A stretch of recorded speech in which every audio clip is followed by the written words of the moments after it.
Olá, tudo bem? Eu sou Francino Azevedo e estamos começando mais um episódio do podcast Sua Saúde, cuidado e bem-estar ao alcance dos seus ouvidos.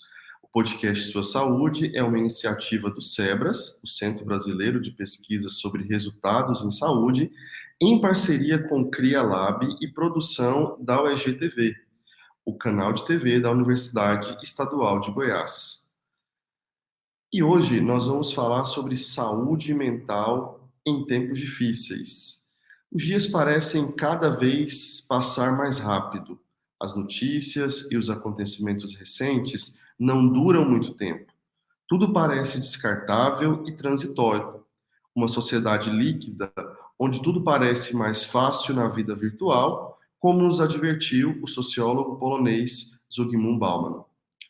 A pandemia, as guerras, as crises econômicas, novas e velhas doenças têm nos levado a viver o hoje com muita insegurança. Mas espera aí, como viver bem nesse cenário tão desafiador? É possível ter saúde mental em tempos difíceis?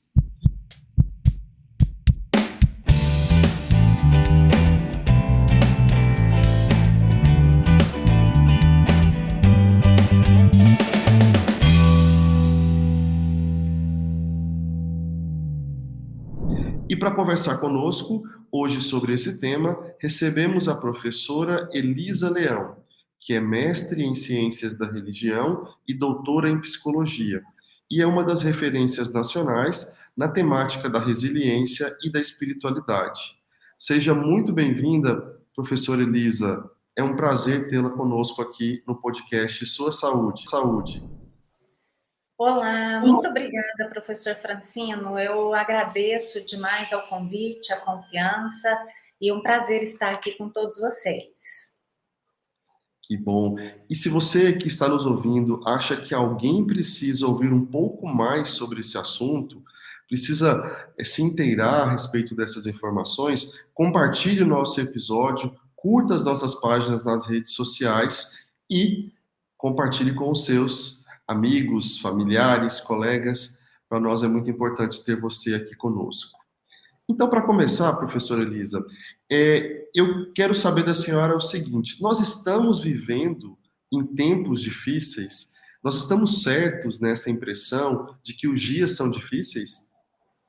Sim, professor Francino, esse mundo pós-pandêmico, ele deixou aí algumas consequências, né? A gente já vinha, mesmo antes da pandemia, a gente vinha de uma vida estressante, de uma agenda cada vez mais de dinâmica, cheia de cobranças, né, e compromissos. Mas a pandemia, ela veio e mudou um pouco o tipo de vida que a gente leva, o jeito que a gente sente, o jeito que pensa, né, as cobranças.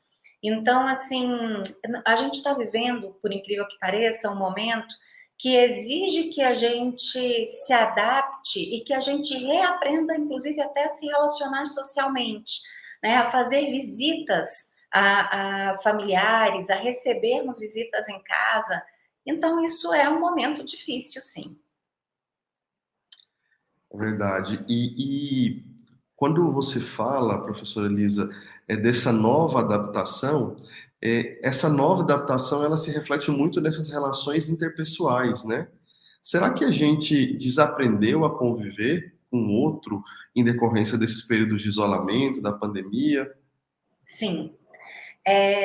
Imagina, né? A gente viveu muito tempo sem a possibilidade de sairmos de casa. Alguns profissionais, né, algumas pessoas, claro, que não precisaram cumprir todo o tempo de isolamento e a gente, como eu, como acredito que como você, a gente teve que sair para trabalhar e a gente tinha, né, esse direito de sair de casa. Mas a grande maioria das pessoas não. Então, e o que isso gerou? Uma dificuldade mesmo, né? Até onde que eu posso ir? Até onde que eu posso falar? Até onde que eu posso brincar com aquela pessoa? Como vai ser receber alguém em casa? E são sensações, professor Francino, assim, não é por maldade ou não é porque a pessoa queira se isolar, mas é porque a expressão que você usou, desaprendeu. Então, assim, às vezes a pessoa quer se socializar, ela quer sair, ela sente falta, mas quando ela recebe um convite para ir à casa de alguém ou para ir num restaurante, num bar, ela já pensa: será que eu vou sair de casa? Está tão confortável aqui, está tão dentro da zona de conforto dela, como que. E gera um desconforto, gera uma insegurança e até uma sensação de não saber nem conversar com os outros. Que assunto vai conversar? Esse lugar assim é chato, porque se a gente pensar bem, a nossa casa é como se a gente realmente está protegido.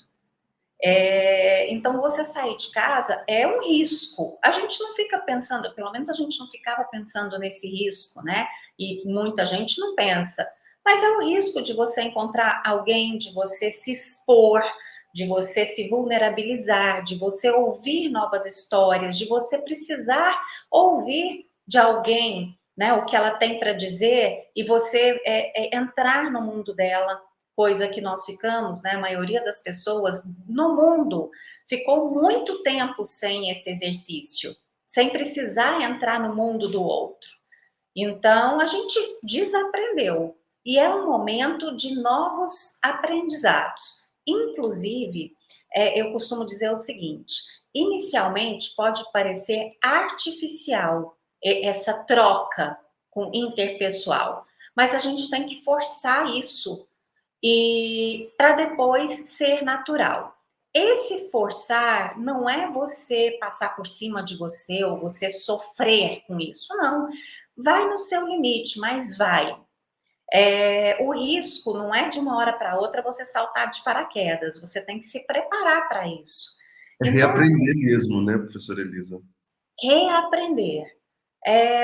Vai, fica um pouquinho e volta para casa, vai, depois fica mais um pouquinho, vai num outro lugar, chama alguém para sua casa e de repente comenta que você não está com tanto tempo naquele dia, porque você tem um outro compromisso, vai adaptando, mas se arrisque. Porque nós, seres humanos, nós somos seres sociáveis, né, professor Francino? A gente precisa do outro, isso é importante. E também essas pílulas que a gente vai vivendo, vai mostrando para gente que isso é bom e faz falta na nossa vida, é saudável. É engraçado, professora Elisa, que houve um momento que o sentimento que eu tinha era que nós estávamos sempre com medo da interação, né? A gente tinha medo de estar perto de alguém e essa pessoa, de repente, está muito nervosa, não está cumprindo o isolamento. Então, esse medo também tomou conta da gente, né? Pode comentar, professora. O medo da contaminação, né? O Sim. outro se transformou num perigo, numa ameaça para a nossa vida. Então, assim, foi pesado, né? Sim.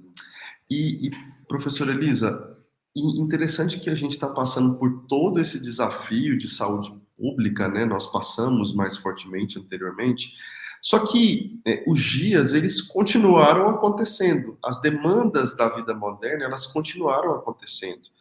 Nós continuamos com as nossas obrigações, a busca pelo sucesso profissional, a busca pelo sucesso familiar, a busca pelo sucesso, que talvez seja uma das marcas da nossa sociedade, né? A gente sempre está buscando alguma coisa, e parece que esses tempos que nós vivemos, a impressão, pelo menos que eu tenho, é que as exigências, elas nunca acabam. Então, a gente sempre tem que fazer mais um curso, a gente sempre tem que fazer mais uma certificação, a gente sempre tem que obter mais um título de MBA. O mercado, ele exige e nós nos colocamos também nessa posição de a todo momento ter que responder a esses desafios, né? E aí eu pergunto para a senhora, a gente está vivendo tempos difíceis, nós precisamos olhar para muitas outras coisas, mas há uma pressão, uma balança muito pesada desses itens. Como que a gente consegue se desligar de todas essas cobranças sem culpa? Boa pergunta, professor Francino. Sabe, a gente precisa entender que a nossa vida faz parte do ciclo do desenvolvimento humano, fases. Né? A gente vê aí as crianças vão crescendo, vem a pré-adolescência, adolescência, juventude, né? A adultez. E na nossa adultez, a gente também tem fases. Tem fase que é importante a gente diminuir o ritmo porque pela chegada de um filho, é importante, às vezes, assim, diminuir o ritmo no trabalho porque a gente quer fazer um MBA ou quer fazer um mestrado, um doutorado. E é importante também usufruir de todas as conquistas que a gente teve, né? Que a gente tem. Então, quando você citou de MBA, de estudar, de mais um curso, são objetivos, são metas num planejamento daquele da nossa fase, da fase da nossa vida.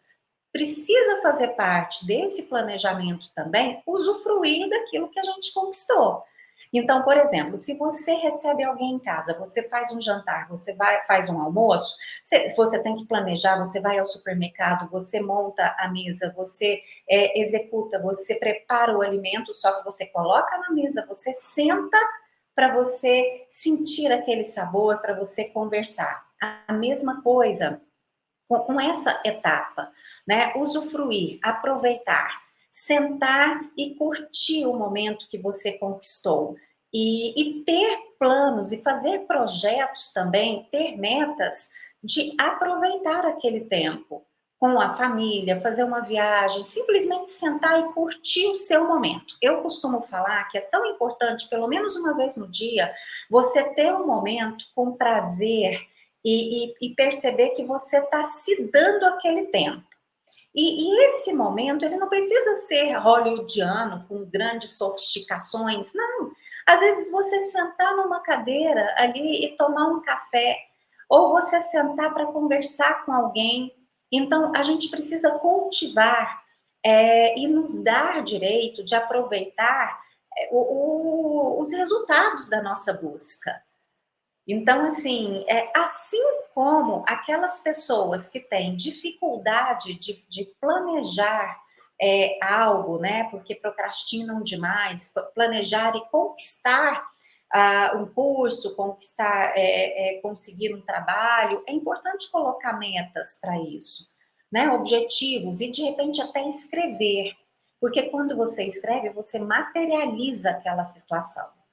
E o relaxar, o curtir, assistir um filme, conversar, fazer nada, né? Isso tem que fazer parte desse planejamento também.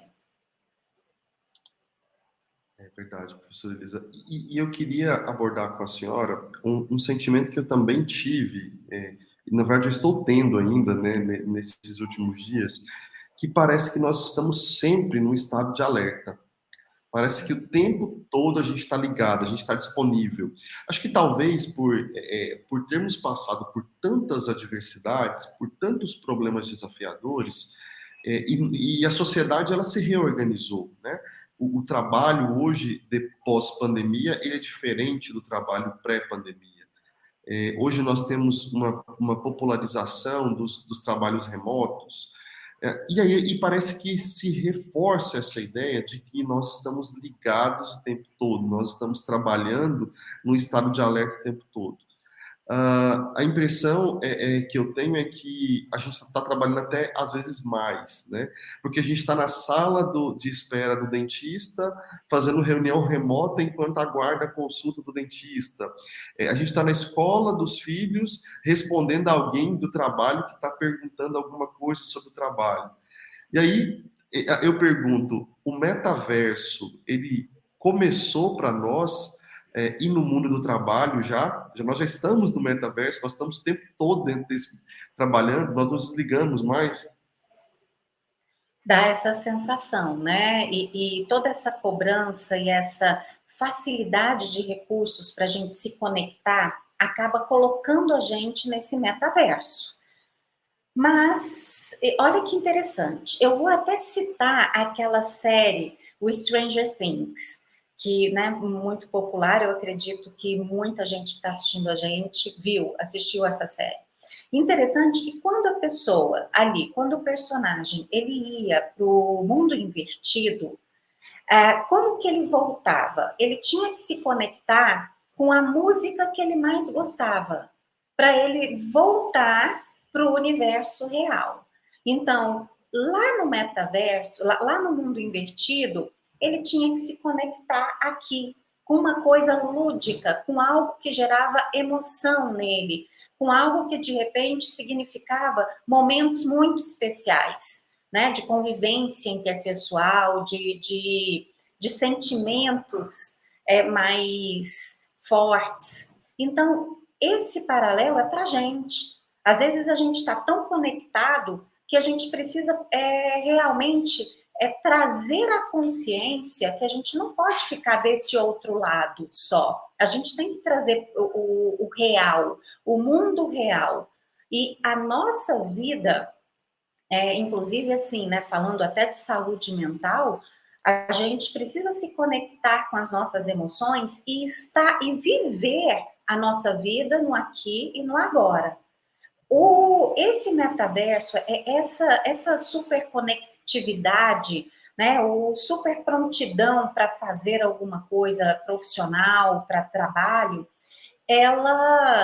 essa pressão, ela gera ansiedade, né? Ela tira a gente de um ritmo normal, cronológico.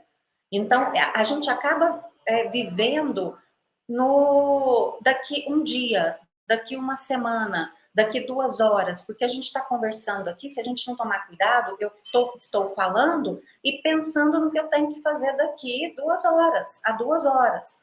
Então, não, eu preciso estar aqui e puxar mesmo, me conectar com o que vale a pena, com a minha emoção, com os meus sentimentos, com os meus objetivos pessoais também, não só profissionais. Então, imagina, né? Até na série lá, Stranger Things, ele precisa se conectar com o que há de mais profundo, de sentimento. E é uma analogia muito bacana. A gente tomar cuidado e ter a consciência. Sabe, professor Francino, acho que essa palavra é uma palavra-chave. Nós estarmos conscientes e não só irmos para onde a maré está levando a gente.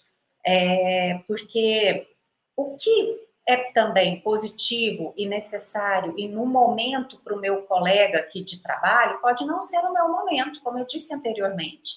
De repente, o meu momento já é de curtir um pouco o que eu colhi, né? O que eu plantei e estou colhendo agora.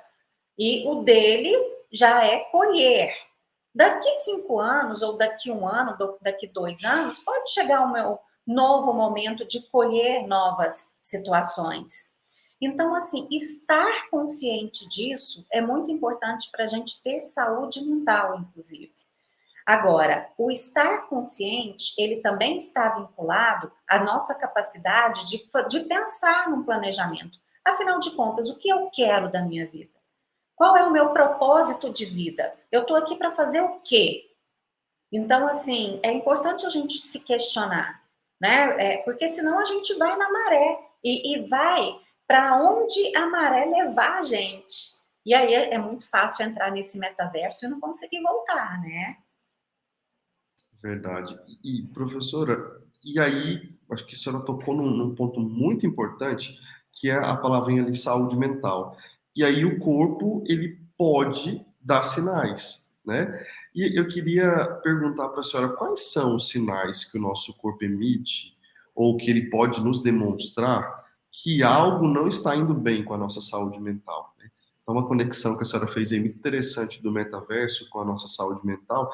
Como que o nosso corpo fala? Como que ele nos alerta, né? Se é que ele nos alerta, eu tô certo nesse meu pensamento?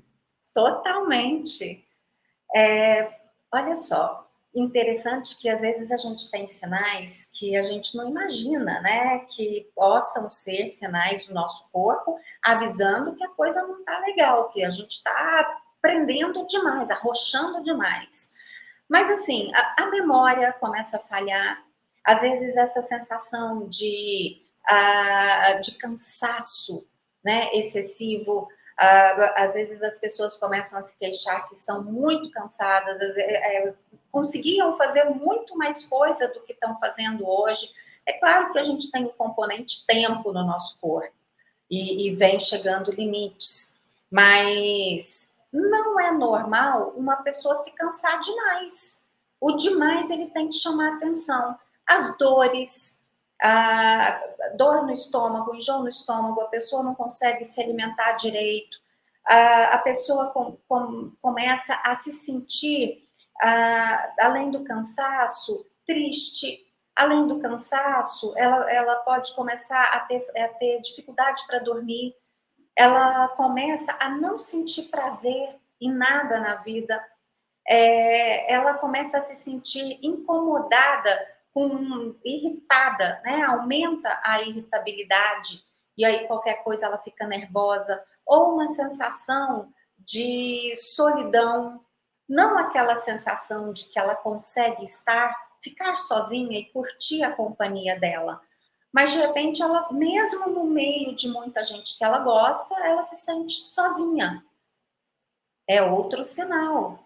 Então, assim, e a gente precisa valorizar, às vezes eu até nem citei algum sinal que você que está assistindo está sentindo, mas tudo que foge do normal, do que você percebe que é o seu padrão, isso pode ser um sinal, pode ser uma luz, né, de alerta. E sabe, professor Francino, nem todos os sinais, inclusive, eles são só psicológicos e emocionais. Então, como eu disse aqui, a dificuldade para dormir, às vezes a dificuldade para se alimentar, as dores, em função até de um comprometimento, sim, emocional e psicológico, a pessoa, ela pode vivenciar, ela pode sofrer, ela pode ter consequências de uma alteração química no organismo. Então, o físico, ele começa a gritar e realmente é físico. E aí vira uma bola de neve, né? O emocional alcançou o físico alcança o emocional. E é importante a pessoa procurar um médico para fazer um check-up. É importante ela procurar um profissional da área da saúde mental, né? Para ela trocar uma ideia, para fazer exames, para ver, para ela ter ajuda e perceber o que está normal e o que está ultrapassando ali os padrões da idade dela, né? De normalidade para ela naquele momento. Ótimo. E você que está conosco, está ouvindo esse podcast, está gostando, nos acompanhe nas redes sociais, curta as nossas páginas, programa Sua Saúde, e compartilhe esse podcast com os seus amigos, com os seus familiares. Se acha que alguém precisa aprender um pouco mais sobre esse assunto, compartilhe esse episódio, ok? Professora Elise, a senhora trouxe aí um ponto interessante, que é sobre ajuda, né? Às vezes a situação é tão difícil que a pessoa não consegue mais se reerguer ou ter uma melhora, voltar para um estado de melhora sozinho, né? E aí onde ela poderia procurar ajuda? Que a senhora citou alguns profissionais, mas quais seriam os profissionais recomendados e locais que nós podemos indicar para quem está nos ouvindo procurar ajuda? Ótimo. Professor Francino, é importante a gente, antes, né, de procurar um profissional, a gente entender que nós somos seres humanos. Então, assim, esses pontos que a gente está trazendo aqui, que você está provocando, são fragilidades que nós, seres humanos, estamos aí predispostos, porque nós somos feitos de carne e osso, né? Nós temos aí um cérebro. E então, tudo bem a gente precisar de ajuda. Ainda bem que existem profissionais capacitados que vão olhar para a gente de uma maneira mais aprofundada, de uma maneira mais técnica e com toda a capacidade para orientar a gente a partir dali. Então, assim, um clínico geral, um neurologista, um psiquiatra, um psicólogo. Então, esses profissionais, eles vão te posicionar e te mostrar técnicas, te falar, inclusive, o caminho que você tem que trilhar para você se sentir melhor. Eu já vi muitas pessoas com dificuldade para procurar ajuda porque tem medo dos resultados. E aí a pessoa procrastina porque ela tem medo de ter uma coisa muito grave, muito séria. E pode ser que, de repente, uma dificuldade que ela está tendo ali naquele momento é algo tão simples, mas ela precisa buscar ajuda para ver o que ela precisa fazer. Às vezes, o simples fato dela tomar mais água durante o dia já causa uma metamorfose na condição física e mental dela. Mas ela precisa fazer exames com periodicidade, né? Assim, cuidar dessa casa onde ela mora. Eu costumo dizer que o nosso corpo é a nossa casa. Nós vamos ficar nessa casa o resto da nossa vida. Então, assim como a casa física tem a parte elétrica para a gente manter, né, o encanamento, a pintura, nós também precisamos cuidar da nossa parte elétrica, né? Aqui nós precisamos cuidar do nosso corpo, do nosso funcionamento geral. E então, esses profissionais, eles seriam, assim, os iniciais. A partir dali, pode ser que ele te indique, te sugira, inclusive, um outro profissional. De repente, você está precisando mesmo fazer um tratamento gastro, né? Um tratamento dermatológico. E o clínico geral, ele vai te encaminhar.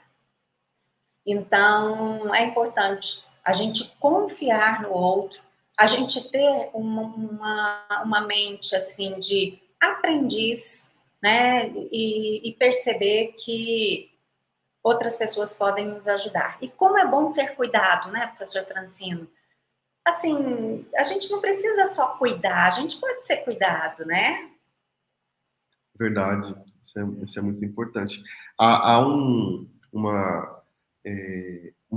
propósito no cuidar também, né? E ser cuidado também tem o seu propósito. Não adianta, se eu só cuido, mas eu nunca sou cuidado, eu não consigo a longo prazo cuidar, né, professora Elisa? Então, tem Isso. que ser cuidado também, nós precisamos disso, né? Interessante que isso que você disse me lembrou daquela situação quando a gente vai fazer uma viagem de avião.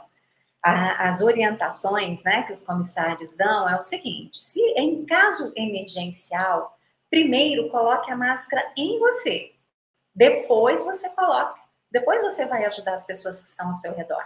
Mas se você não cuidar de você primeiro, você não vai poder ajudar. Então, isso é uma coisa importante, né, das pessoas entenderem e praticarem.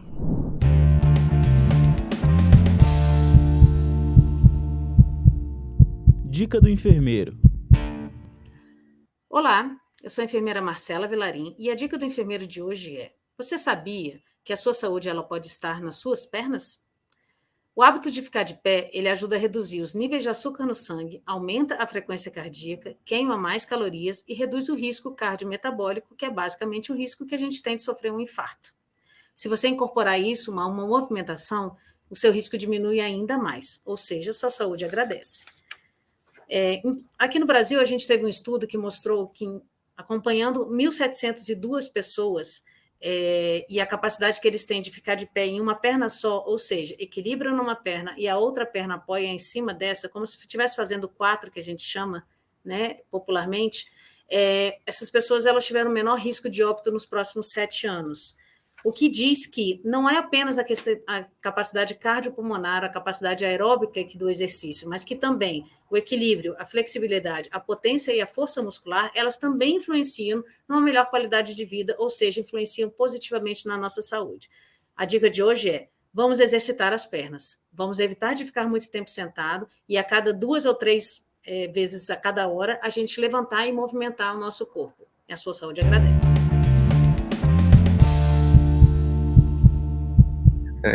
Dica do enfermeiro. Assim, e fico pensando muito nos pais, sabe, professora Elisa, nesse momento, porque os pais, eles têm essa tendência de cuidar muito dos filhos, né?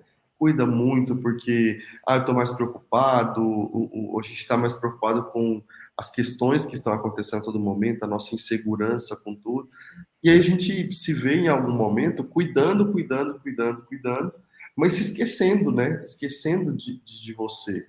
E aí acaba que você não vai exercer muito bem esse papel de cuidar se você também não conseguir olhar para dentro de você e entender que você também tem necessidade de cuidado, que precisam ser atendidas, né?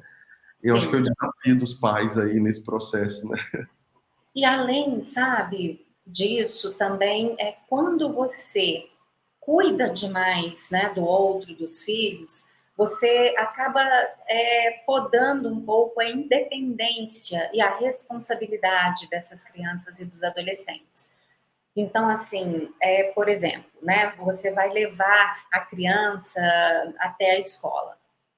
Você não precisa, se ele consegue carregar a mochila dele, ele pode, isso é muito positivo, que ele consiga levar a mochila dele.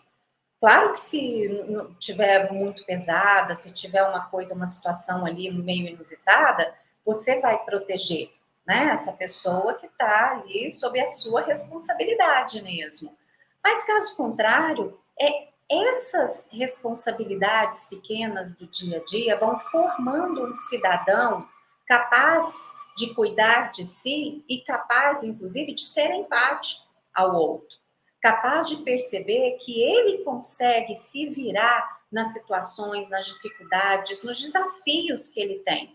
Porque se os pais, em qualquer desafio, o pai está pronto para proteger, para brigar com todo mundo, como que ele vai, essa criança, como que ela vai aprender a ter a segurança e ter recursos internos para se proteger e para se virar?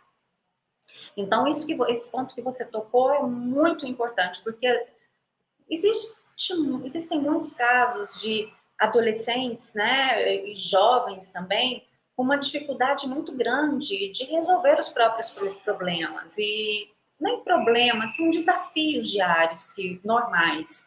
E, de repente, quando eles surgem, essa pessoa se vê totalmente incapaz e sem recursos internos construídos já, né, como base anteriormente, e aí esses desafios se transformam em grandes gatilhos de transtorno de ansiedade, de crises de ansiedade. E então, assim, ao longo do crescimento, é importante os pais perceberem como é especial, como é válido essas pessoas crescerem percebendo. Nós temos desafios, sim, mas a gente é capaz de solucionar. Então, à medida que ele vai crescendo, ele pode se responsabilizar por aquelas coisinhas do dia a dia dele. Né? Não estou dizendo aqui para a gente não proteger os nossos filhos, não, muito pelo contrário, porque mostrar para eles que eles são capazes de solucionar pequenos desafios do dia é você protegê-lo, né? É você ensinar. Inclusive, ensinar é uma postura resiliente frente à vida. Excelente, professora Elisa. E aí eu vou puxar esse gancho que a senhora citou aí da resiliência, né? A senhora é uma das referências nacionais nesse tema de resiliência e espiritualidade na promoção da saúde mental. E aí eu pergunto, como que a resiliência e a espiritualidade, elas podem, né, nos ajudar nesses tempos tão difíceis? Olha, bem, o processo resiliente é a gente perceber, a gente entender que nós podemos adquirir recursos e ferramentas para a gente vencer essa caminhada que às vezes é desértica na nossa história. Né? Nós começamos o podcast hoje falando, inclusive, sobre a nossa vida transformada e com muitos problemas, né, no pós-pandemia. Mas nós podemos, se a gente não tiver recursos específicos, por exemplo, de interpessoalidade, de bom humor, de autoestima, de autoeficácia, de processo empático, a gente pode aprender a desenvolver essas habilidades e competências. E, inclusive, atualmente tem uma expressão que está chegando com tudo, que é a gente conseguir desenvolver as nossas soft skills, que justamente são recursos internos para a gente viver no mundo onde tem outras pessoas. E esses soft skills, eles fazem parte muito de todas as características resilientes, né? A interpessoalidade, o processo empático, a autoestima, a autoeficácia. Então, assim, quando a gente aprende que a gente pode desenvolver essas características, olha, é libertador. E foi o que me fez me apaixonar pelo processo resiliente. Você não precisa nascer resiliente com todas as características, mas você pode adquirir. Então, assim, é você perceber que nessa caminhada da vida, uma coisa que é certa é que a gente aprende muita coisa, todos os dias. Então, está aberto para aprender, para esse aprendizado. E essa resiliência, ela vai ajudar a você ficar mais forte, mais flexível, com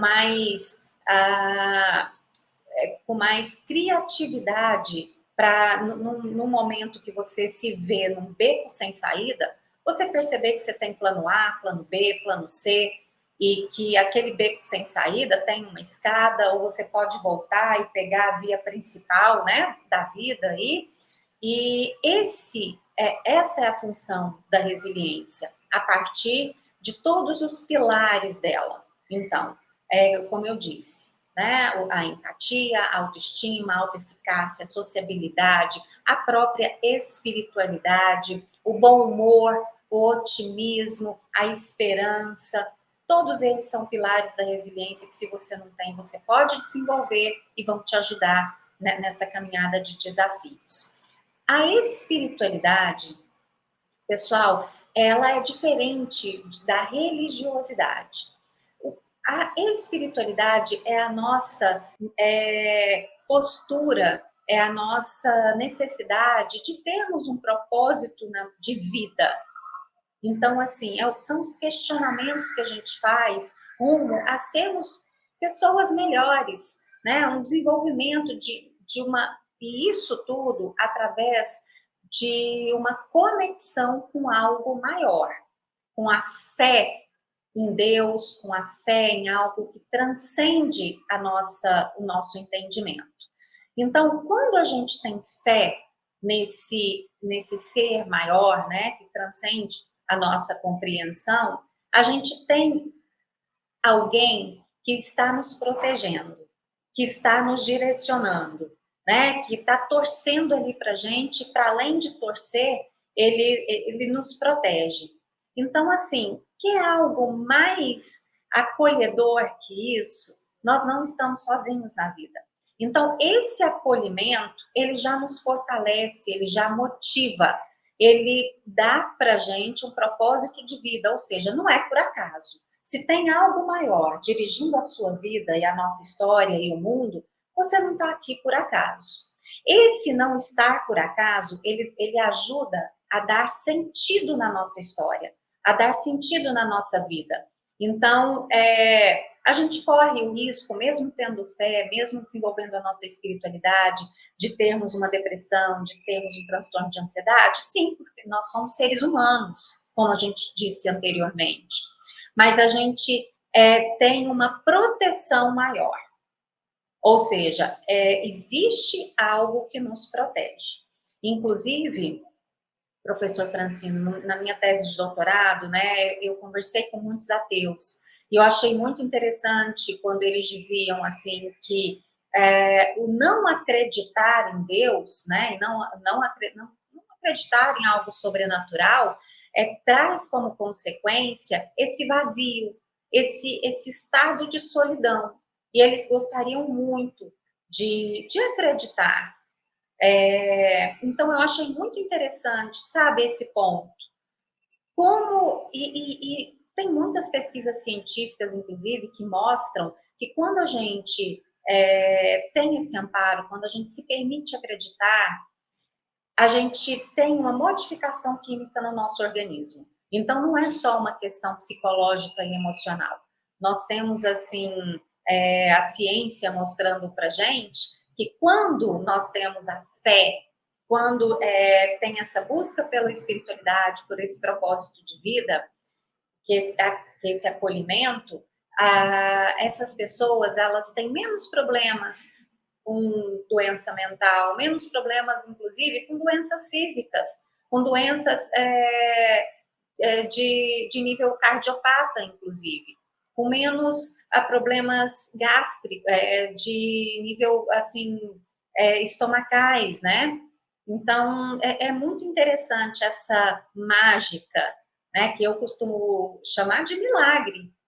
Você acreditar, você ter fé em alguma coisa, e isso impactar no seu emocional, isso impactar na sua saúde física. É um milagre acontecendo ali. Aí algumas pessoas, elas podem questionar, dizendo assim, mas isso pode ser uma ilusão. Será que existe mesmo? Será que você está falando, né, de algo, quando eu falo de sobrenatural, será que existe mesmo esse sobrenatural? E olha, muito especial, é muito grande quando você percebe que se você acredita, você acaba construindo na sua vida aquele sobrenatural, e aquilo começa a existir, sim, uma atmosfera que te protege, uma atmosfera que você faz o bem, você colhe o bem, né? Olha, vejam as correntes do bem acontecendo no mundo. E é tão... se você experimentar fazer o bem para alguém, e assim, com o coração aberto, é meio mágico, né, professor Francino? Porque o bem, ele começa a voltar. Exato, eu ia dizer, professora, que o sobrenatural já é sobreviver em tempos difíceis, né? Porque a espiritualidade é que vai te ajudar nesse processo, né? Exatamente, já é essa sobrevivência.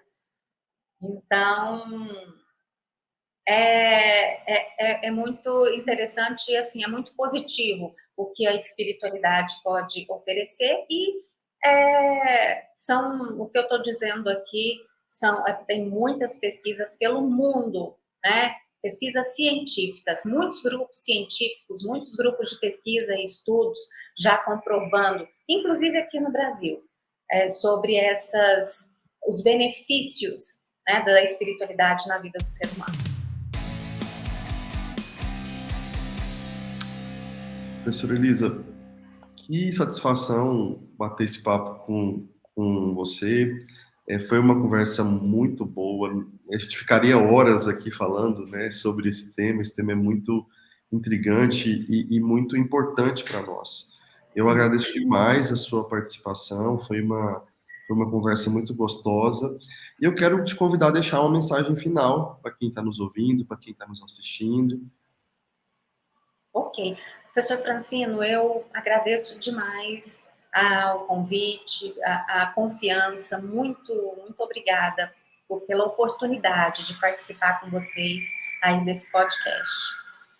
Desejo muito sucesso, né, muitas visualizações, que essa ação, essa iniciativa de vocês alcance muitas pessoas e ajude, né, as pessoas aí a compreenderem mais, inclusive, sobre saúde mental, e como a gente precisa investir na nossa saúde física, na nossa saúde mental, para nós termos uma vida mais leve, mais feliz, de trocas mais saudáveis, porque uma coisa legal também da vida é a gente aproveitá-la, e não só a gente viver em função de tantas obrigações, mas a gente aproveitar, a gente curtir, a gente ter momentos, né? Fazermos boas memórias com quem a gente gosta, inclusive com nós mesmos, porque nós somos boas companhias. E olha, se você não está se sentindo assim, né, nem com o direito de ter bons momentos, ou nem com a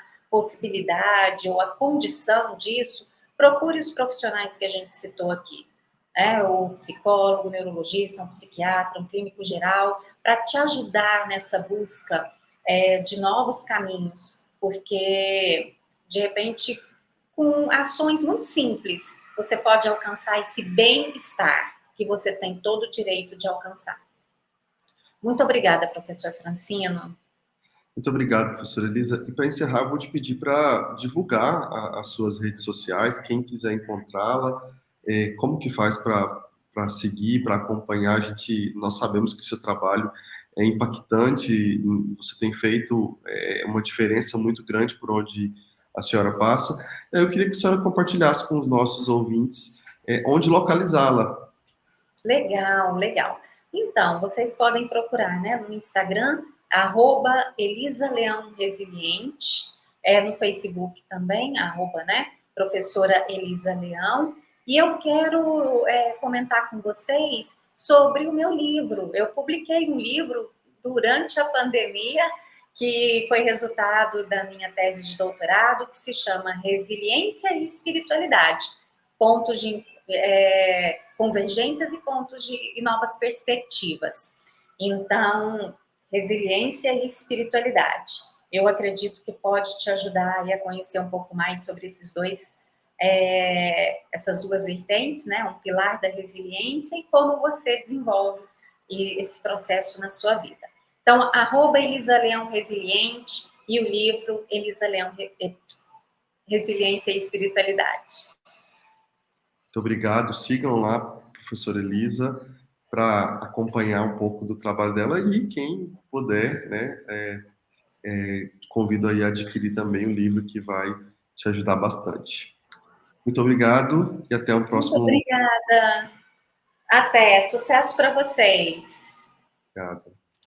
Quer participar do próximo episódio? Quer enviar uma pergunta para o nosso convidado? Quer tirar uma dúvida? Então envie sua pergunta ou sua dúvida para a gente pelo e-mail suasaude@ueg.br suasaude@ueg.br. Se você também quiser enviar pelas nossas redes sociais, você pode nos procurar no Facebook, no Instagram ou no YouTube, no suasaude.ueg, @suasaude.eg. Mande a sua pergunta, venha estar conosco, curta, compartilhe esse podcast e siga as redes sociais para mais dicas de saúde.